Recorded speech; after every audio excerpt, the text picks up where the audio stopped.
Hi, mayong adlaw kaninyong tanan and mayong adlaw pod sa tanang mga eskwelahan nga nag-offer og scholarship. Ako day si Il Malinaw, ah, 30 ang edad. Nisuway lang ko apply ning scholarship na gitawag nila. Kay ganahan lagi ko motiwas og eskwela kay edad pa ko kuan. Edad pa ko 18. Minyo naman ko. Tayo kay nakaanak maunang second year college ako kutob. Ganahan ta ko mo experience o kuan ba. Kanang mupaso-paso sa stage pang magsulob og tuga ba. Tuga itong.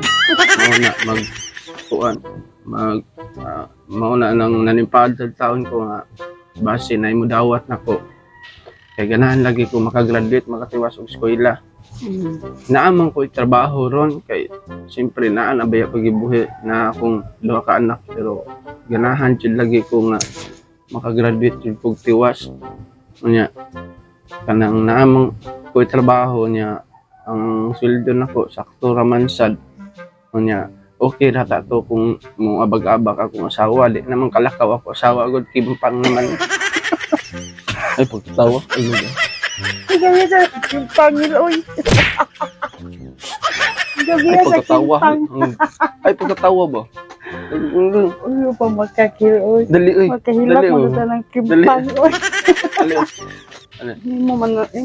okay raman ta to wala makabag-abag na ako kani akong asawa kimpang naman ni siya unya kanang dili sakto ang panghuna-huna ba Iwan ko kung ay pagkatawa uy Iwan mo kayong buwan.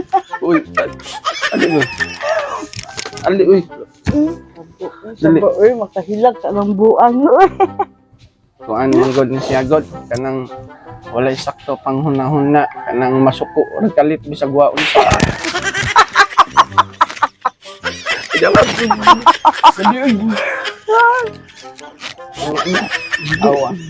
awa pagwapa awa naman ko isweldo pero wala na yung mabilin usay 50 na ganun mabilin lang ako itaka kunya awa makita ninyo akong kuan boxer usay malimot na lang gani kog hubo di na lang naghuboon tungod sa kalako sa buslo